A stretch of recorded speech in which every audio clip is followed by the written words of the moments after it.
sitting at the table, and I understand the importance of this region. One of the most important regions. A lot of people don't know that or didn't know that. One of the key items on our agenda is critical minerals. In recent weeks, my administration has strengthened American economic security by forging agreements with allies and friends across the world to broaden our critical mineral supply chains. We had a great relationship and a great meeting with President Xi of China. And we went also, as you know, our new and fantastic Prime Minister of Japan. If you take a look, what we've done is pretty amazing. We were with the President of South Korea. We went to Malaysia and lots of other places and had a lot of meetings while in South Korea. And I think it was a tremendous period of time. We took in at least $2 trillion pouring into our country. There's never been anything like it. We have almost $18 trillion of investment. And by the time we finish out our first year, we probably will have about 20 or 21 trillion, with a T, trillion dollars of investment. And there's never been anything like that in the history of the world, not just the United States. This is really the world we're talking about, nor has anything been close. It's a great honor. I've had a very talented team next to me, but it's a great honor to have that kind of economic power.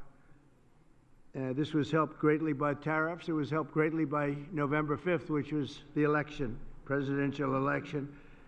But our countries and the countries that we're dealing with, they're promoting security, stability, and everything else that you can imagine for the entire world. 3 months ago, my administration also brokered a historic peace agreement between nearby Armenia and Azerbaijan, one of the 8 wars that we ended in 8 months. At that time, 8 months, we're looking to end one more, if that's possible, Russia and Ukraine. We haven't gotten there yet, but I think we've made a lot of progress. As I said at the time, that historic accord includes the construction of the new Trump route. It's such a beautiful thing. They named it after me. I really appreciate it. It's actually a big deal. But it's the new Trump route for international peace. This is a road that's being carved and goes through some of the most important places anywhere in the world, some of the most important places economically also anywhere in the world, which will boost commercial activity on the other side of the Caspian Sea, helping nations throughout Central Asia. I'm optimistic that each of the countries here today will reap the benefits of peace if they embrace the opportunity that we've unleashed with the agreement. Some of the countries we're talking about and some of the countries represented here are going to be joining the Abraham Accords, and that those announcements will be made over the next little while. The Abraham Accords are very sought after right now. We're going to be announcing some very important countries that are joining, and for Jared and for Steve Witkoff, we appreciate the great job you've done. This evening, I'm also delighted to report that Kazakhstan has officially agreed, and that's official now, as of about 15 minutes ago. A tremendous country with a tremendous leader has officially joined the Abraham Accords. And I just want to thank you, Mr. President. It's a great honor. It's a tremendous honor to have you. Really great. Once again, I'm grateful that each of these respected leaders has made the trip to Washington, and I'm delighted to continue our conversation over dinner. We're going to have a little working dinner, short one. They've been flying a long way. It's a long flight, but we're going to have a quick but very fruitful dinner. I want to thank the media. You've covered it very fairly, and it's really a great honor to be with these incredible leaders. These are highly respected people, and there's no games. They don't play games, I want to tell you that. So maybe I'd like to ask you, Mr. President, to say a few words if you'd like, and we can go through the list of the 5, and then we'll have a little dinner, please. Mr. President, first of all, I would like to express my sincere gratitude to you for convening this truly historic meeting at the White House. And under your steadfast leadership, this summit marks the beginning of a new era of interaction between the United States and Central Asia. precisely 1 year ago, you achieved a landslide victory in historic election which was absolutely clean and fair. And once again, my congratulations. Thank you. And my strong belief that, Mr. President, you are the great leader, statesman, sent by heaven to bring common sense and traditions that we all share and value back into the United States policy, either domestic or foreign. Therefore, millions of people in so many countries are so grateful to you. And I'm convinced that your wise and bold policy needs to be strongly supported worldwide. Thank you. Under your presidency, America is ushering in a new golden age. I commend your far-sighted vision of making America great again. This inspires me to pursue target-oriented strategy towards building just and strong Kazakhstan on the basis of my concept, law and order. As President of Peace, you, Mr. Trump, brought to an end 8 wars just within 8 months. Thus, you have evidently reinforced America, its role as a pillar of international stability.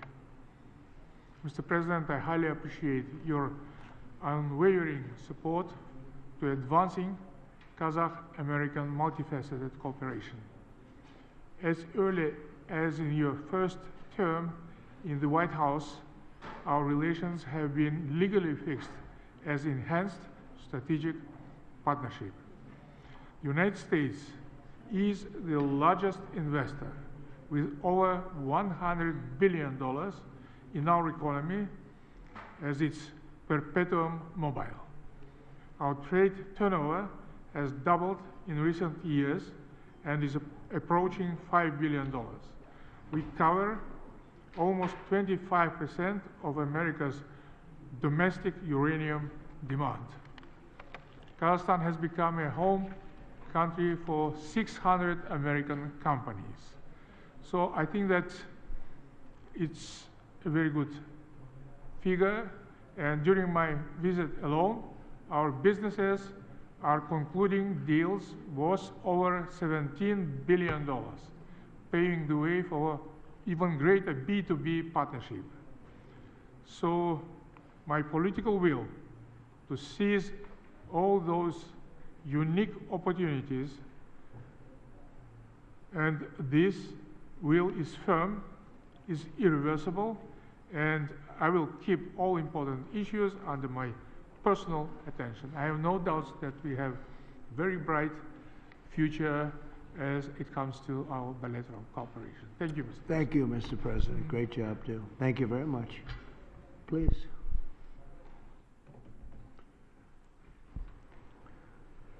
Уважаемый господин Трамп, мы высоко ценим ваш личный вклад в обновление перезагрузки Си-5+1. На самом деле, до этого ни один президент Америки так не относился к Центральной Азии.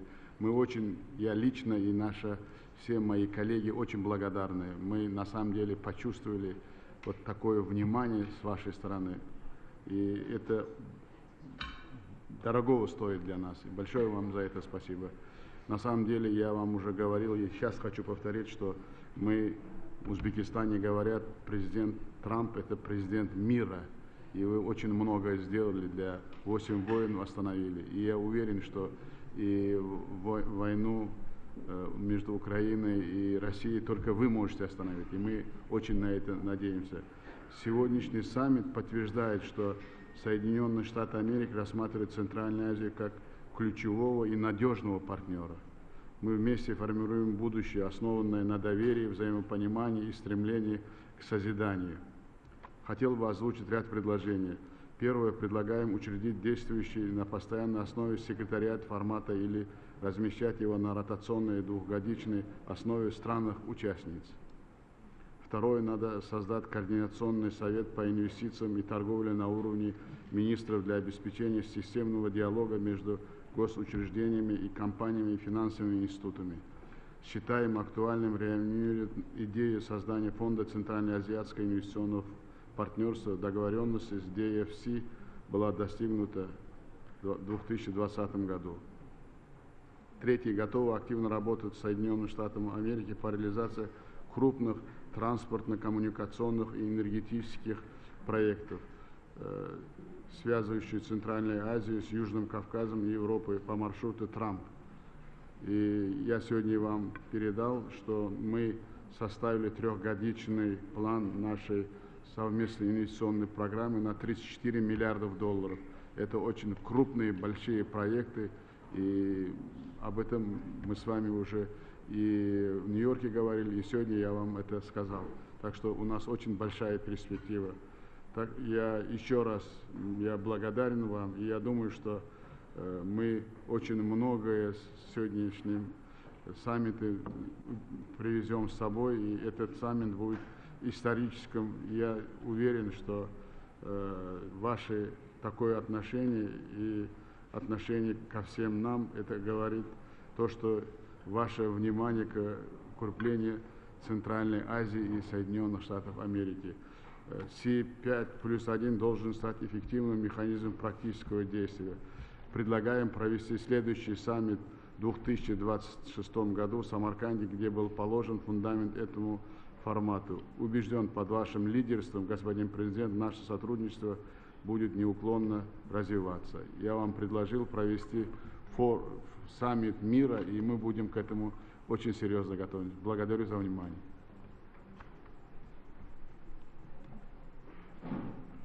Thank you very much. Great job. Thank you, Mr. President. Please. محترم جناب پرزیدنت، تشکر زیاد برای دعوت جهتی اشتراک در همایش امروزه سطح عالی جشنی در قالب آسیای مرکزی ایالات متحده آمریکا. شما در تأمین صلح و ثبات در منطقه‌های گوناگون درگیر جهان نقش نظررس دارید. این فعالیت صلح آفرینی شما شایسته تحسین میباشد. شما را به این مناسبت تبریک. Congratulations to you, Mr. President. And today our collaboration, our wide-ranging bilateral cooperation covers different areas, trade, economy, security. As it comes to our security cooperation, we particularly have an excellent cooperation on counterterrorism, fighting extremism and the drug trafficking. Mr. President, over 70 companies with American investment are operating in Tajikistan today, and 93% of my country is mountainous, and we have an abundance of natural resources, particularly water, hydropower, critical minerals and rare earth materials. Tajikistan is a home for 13,000 glaciers, and approximately 60% of Central Asian water resources originate in Tajikistan, and our country is rich in strategically important minerals, including rare earth minerals and critical materials. Tajikistan is a member of both the European Union's Critical Raw Materials Club and the United States Minerals Security Partnership Instrument. And according to the United States Geological Survey, our country ranks the second in the world in terms of antimony production and is currently the largest producer of metallic antimony, which is the United States so deeply interested in. And we have a brilliant cooperation on this. And last year, antimony accounted for 97% of Tajikistan total exports to the United States. In 2024, Tajikistan produced and exported 17,000 tons of metallic antimony, primarily to the United States. And the activities of ANZOB, joint venture in ANZOB Metallurgical Company in Tajikistan with American investment by by ComSub, American company, exemplify our strong and long-enduring collaboration. However, there are still many opportunities in terms of trade and investment, and we are interested in expanding economic and trade cooperation between our countries. So there is a good opportunity to cooperate in creating new generation of sustainable artificial intelligence data centers. And since we have a brilliant cooperation between our air companies, and since 2008, Tajikistan Soman Air Company had purchased 8 mid-sized Boeing aircraft with a total volume of $440 million, and this company is expected to receive 2 more modern Boeing 737 MAX 8 aircraft next year, and the total commercial package of Boeing with the Soman Air exceeds $3 billion.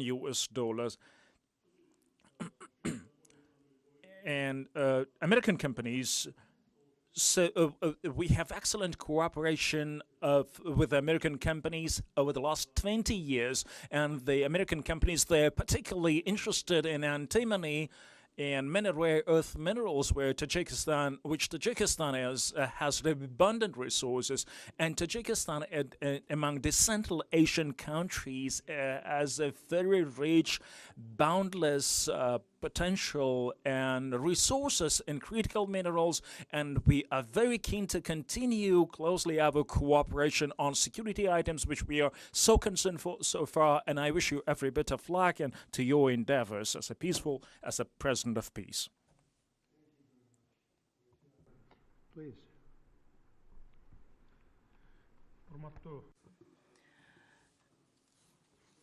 Dear mass media representatives, for me, it's a great pleasure for me to hold a bilateral meeting with President, His Excellency Donald Trump, and to participate in the C5+1. First and foremost, I would like to express my sincere gratitude to President Donald Trump for his kind invitation and warm hospitality and this opportunity to speak about important topics. Kyrgyzstan values the United States of America is one of the important partners in foreign policy. During our bilateral meeting, we discussed some actual topics of the Kyrgyz-U.S. relations, as well as the strengthening cooperation between the Central Asian countries. With regard to Kyrgyz-American relations, I would like to emphasize 4 main areas: economy and investment, including tourism, hydropower development, digital economy, artificial intelligence, and information technology, ensuring peace and security and stability. In this context, I wish to highlight the significant contribution made by President Donald Trump to strengthening global stability and to ending conflicts in different parts of the world. When I started my office of the president, I identified the main priority as resolve border issues with our neighboring states in the spirit of good neighborhoodness. Today, after 5 years, I am pleased to note that together with my counterparts, we have successfully achieved this goal, most importantly through peaceful means. As a result, the role of Central Asia in global politics has grown substantially, and major powers have shown increasing interest in cooperation with the region. The C5+1 format has become an important platform for advancing political dialogue, and I'm very glad about that. I would like to express my special appreciation to Your Excellency President Donald Trump for initiating and hosting today's summit, and we really feel warm hospitality. We highly value this step and regard it as a demonstration of the United States' goodwill and commitment towards Central Asia and friendship. I am confident that our joint efforts will lead to concrete, mutually beneficial outcomes for both nations and people. Thank you very much for your attention. Thank you very much. Thank you very much. Please.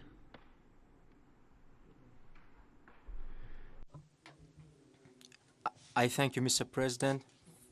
First of all, I would like to express my deep gratitude, Mr. President, for the invitation to attend this C5 Central Asia plus US Summit. We consider that we recognize the good results they made since the development of this format, and of course we expand the cooperation in such strategically important areas as security, economy, energy, and environment. We believe that the results of this summit will lead us to further expansion of multi-phase cooperation between Central Asia and the United States of America. I do appreciate, Mr. President, for your warm hospitality. I do appreciate. Thank you very much, and thank everybody. We'll have a little more to discuss, but a lot of progress has been made today, and it's a great honor to have you with us in the United States of America. Thank you. And to the media, maybe a couple of questions, ideally on this topic, please. Please. Kazakhstan and the US have signed over $17 billion in new deals in aviation, minerals, and digital technology. In your view, which area of this partnership matters most? And second question, President Trump, when can we report that you will be the first US president to visit Kazakhstan? When will you be our guest? I think it's very possible that we'll do that. And I think all of those are very important items when you think of it, right? It's, you never know from year to year. One becomes more important than the other, but they're all important. And your country has great natural resources and a great president. Very great president. Thank you. Okay, thank you very much. Yes, please. Vanik amendments. We are just expecting. What? Say it again. Jackson Vanik amendments. Oh, go ahead. Yeah, go ahead. Well, thank you, Mr. President. Look, Jackson Vanik is overdue to be repealed with the help of the president, with working with the president. We are going to get that repealed in the very near future. Thank you, Mr. President. Okay, thank you very much. Yes, please. President, on this topic, Kazakhstan already has diplomatic relations with Israel. Can you talk about the significance of this agreement in terms of what it would signal to the region as Gaza moves toward rebuilding? And on the shutdown, there's been discussion about potentially a deal, but it would involve rehiring the federal workers who were laid off. What's your opinion of that? Well, we're going to see about the shutdown. Look, the shutdown is caused by the Democrats, and we're not going to spend $1 trillion or $1.5 trillion on health care for people that came into our country illegally, many of them from prisons and many of them drug dealers and murderers, 11,888 murderers. We're not doing that, so we'll see about that. We shouldn't, they should have, as they've done always in the past, it should have just been extended. It could have been extended very easily, and it should have been. Yes, please. The Abraham Accords is significant, sir, given that they already have diplomatic relations with Israel, what this agreement is supposed to signal? You want to answer that, please? Yeah, so I think the diplomatic significance is that it gives great momentum to the Abraham Accords. And to recap for those those who are listening who don't appreciate, the Abraham Accords, of course, is the historic agreement struck by the president in the first term to rebuild the alliance structure and the relationships between Israel and a number of the majority Muslim countries in that region of the world. What the president has done is actually signaled that the momentum of the Abraham Accords is alive and well in the second administration. I think it's not just going to be Kazakhstan, but also a number of other countries that join in the months to come. So it's a great signal, a great act of friendship, and a great sign that the Abraham Accords is alive and well. Marco? I think that's the wrong way to analyze it. There's a lot of countries that have diplomatic relations with one another. The Abraham Accords is a partnership. It's an enhanced relationship beyond just diplomatic relations and having embassies in each other's capitals. It is, and it's not just with Israel, it's with all the other countries that are part of the accord. You're now creating a partnership that brings special and unique economic development on all sorts of issues that they can work on together. So that's really the benefit of it, and the strength of it is to have majority Muslim countries, the Jewish state, able to partner on things to show the world that it is possible. Essentially, we've really expanded the Abraham Accords, and one of the reasons is we are right now in negotiations or talks with many countries that really wanted to come in, but they couldn't because of the status of Iran. When Iran had a possibility of nuclear weapons, which they do not have now, when Iran was the bully of the Middle East, let's call it the bully of the Middle East, which it isn't anymore, they had a hard time going against that. I understand that. Now that Iran has been very much decimated in terms of their nuclear and in terms of their regular, because of the actions we took with those beautiful B-2 bombers and other things, people really want to come in. And so we are in very active discussions with the more traditional potential members of the Abraham Accords. The four originals are phenomenal, and they're doing really well. They're making a lot of money with trade and other things being in the Abraham Accords, and we're expanding it a little bit. When a few of these countries come in, that's a great expansion, and these are very substantial countries. So we consider that a great honor. It was brought to our attention that they wanted to do that, and we think that's great. So it's really an expansion of the Abraham Accords, okay? Hi, Mr. Yeah, please, President. go ahead. Yes, thank you so much for your time, sir, on these important issues. I wanted to hear if you have an update on the Russian oil sanctions. We're seeing reports that the exports are way down. So how do you think that could affect the war in Ukraine, the United States' interests, and your partners here tonight, too? Well, I can say that the exports from Russia are way down. We just like to see an end to the war. We'd love to see an end to that war. So many people are being killed. A lot of Russian soldiers are being killed. So we think at some point they're going to get very smart and they're going to do that. So, yeah, the Russian exports are substantially down. What is your Trump's doctrine on foreign policy, is in particular related to South and Central Asia and China? Well, look, we had a tremendous meeting, as you know, with President Xi in China, and my doctrine would be denuclearization, because we have enough nuclear. We're number one, Russia's number two, China's number three, way behind, but they'll be even in 4 or 5 years. They're, working overtime on nuclear weapons. I think that denuclearization would be a great thing. We could blow up the world 150 times. There's no need for this. So I really think we're going to have, I've spoken to President Putin about it. I've spoken to President Xi about it. And everybody would like to spend all of that money on other things, people that really, things that can benefit people now. So I think something like that could happen, the denuclearization. It's really, I want peace through strength, but we want peace all over the world, and we're very close to getting it. We had a lot of wars raging that people didn't know about. Now they're not raging anymore. We have one left, and we're going to hopefully get that taken care of. Yes, sir, go ahead. Do you have an update on how soon that international stability force may be on the ground in Gaza? Very soon. It's going to be very soon. And Gaza's working out very well. And you haven't been hearing too much about problems. And I'll tell you, we've had countries that have volunteered. If there's a problem with Hamas, as an example, or a problem with anything, but they volunteered to, on a single basis, go in and take care of it. We have very powerful countries in this coalition. And it's not, this is because I've heard some of the press saying, well, it's a very tentative, or it's not tentative. This is a very strong peace. This is peace in the Middle East. Hamas is a very small part of it, very, very small part. And if they don't do as they said, if they don't behave, then they've got themselves a big problem, a really big problem like they've never had. But so far, it seems to be working out very well. But that's a very small part of what we're talking about. That's a part of Gaza. You're going to have a very, I think we can say, Marco, we have a very strong peace. This is a strong peace. We have many countries involved in the Middle East. Essentially, these countries are all involved. They want to see peace in the Middle East. And Marco, what would you say about that? No, I think that's right, Mr. President, and you deserve a tremendous amount of credit for making that possible. And now I think the only reason why it's going to continue to happen is because of the President's role in this. So there's work being done at the United Nations now to come up with a resolution that creates the framework internationally so that these countries who are all volunteering, as you know, Mr. President, to be a part of the stabilization force can come aboard. But they need this UN mandate in order to be able to do it. And we've made a lot of progress over the last few days. And Jared Kushner and Steve Woodcock have been working very hard on that. And today was a good day on that front. Okay. Yeah, go ahead, please. Fox.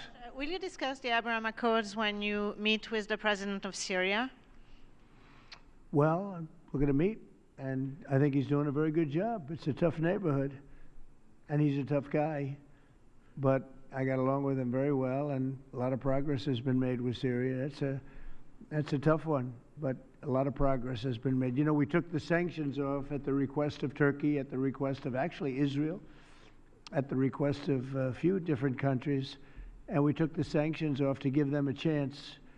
And frankly, Iran has been asking if the sanctions could be lifted. Iran has got very heavy U.S. sanctions, and it makes it really hard for them to do what they'd like to be able to do. And I'm open to hearing that, and we'll see what happens, but I would be open to it. But we did take the sanctions off Syria in order to give them a fighting shot. And I think so far I think he's doing a very good job so far.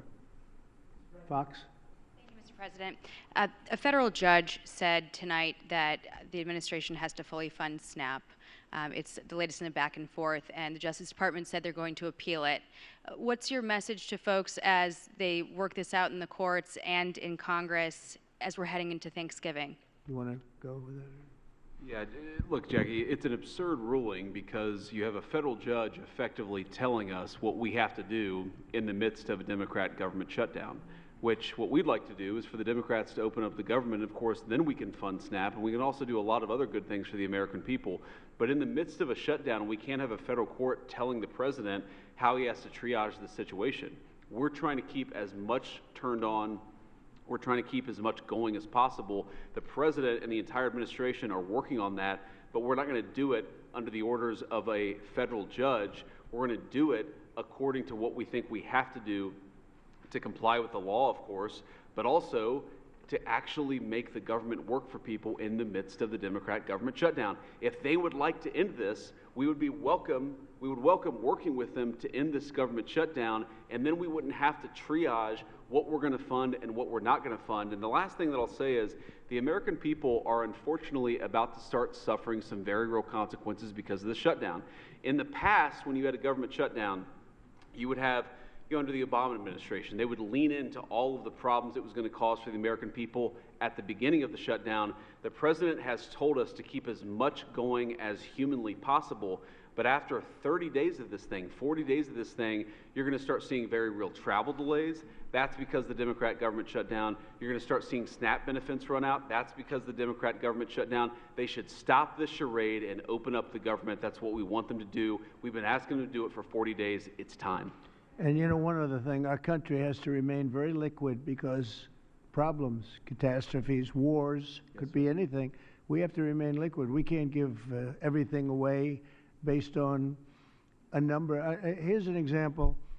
When I was president, the number that you're talking about was a tiny fraction of what it is now. Biden went totally crazy, gave it to anybody that would ask, gave it to people that were able-bodied, had no problem. Anybody that would ask, we get the number. And it's many times the number of people are on. This wasn't meant for that. It was meant for people that had real problems, in many cases people that were down and out, people that could be saved. It wasn't meant for people that could do whatever they want, the people that say, well, I don't think I'll work, I'll just, collect this money. Take a look at the number of what it was during my administration and what it was during the Biden administration. It went up many, many times my first term. One other thing, a number came out today that was amazing. Walmart. I trust Walmart. Arkansas, great place, Arkansas, great company, Walmart. They announced today, after many years, they do this every year for many years, that Thanksgiving for the United States of America under Donald Trump as president is 25% less for Thanksgiving meal with all the trimmings than it was under Sleepy Joe Biden's administration. So we talk about affordability. I think that's the best chart. That's better than a poll. That's better than anything I can think of. So Walmart, which everybody trusts, and I trust, and everybody trusts Walmart, they're not looking to do anything except give the numbers. And they have for many years. They talk about the cost of Thanksgiving and the cost of living through Thanksgiving and enjoying Thanksgiving. For Joe Biden, it was 25% more than it is for me. At a later time, our energy costs are way down, our groceries are way down, everything is way down, and the press doesn't report it. The press reports whatever the con people say. I call the Democrats con men and women. They make up numbers. But when you look at 25% reduction in costs for Thanksgiving between Biden and me, meaning this administration, that's a tremendous number. That's a tremendous. It's the biggest reduction in cost in the history of that chart or whatever it is they do. That they do a synopsis of everything. They cover every element of Thanksgiving meals. 25% down. So I don't want to hear about the affordability because right now we're much less. If you look at energy, we're getting close to $2 a gallon gasoline. With Biden, it was $4.50, $5. Another thing, inflation. We had the worst inflation in the history of our country. Now we have virtually no inflation at all. It's down at a very low number and a very normal number.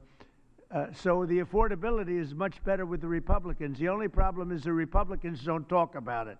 And Republicans should start talking about it and use their heads because we have great numbers. We have greatest, and they're going to only get better when all these jobs open up, all these factories open up that are being built all over our country. I mean, we are building auto plants. We're building AI plants. We're leading in AI over China and everybody else. When all of these plants start opening, we're going to have a revolution, a positive revolution, economic revolution like never before. Thank you very much, everybody. Thank you.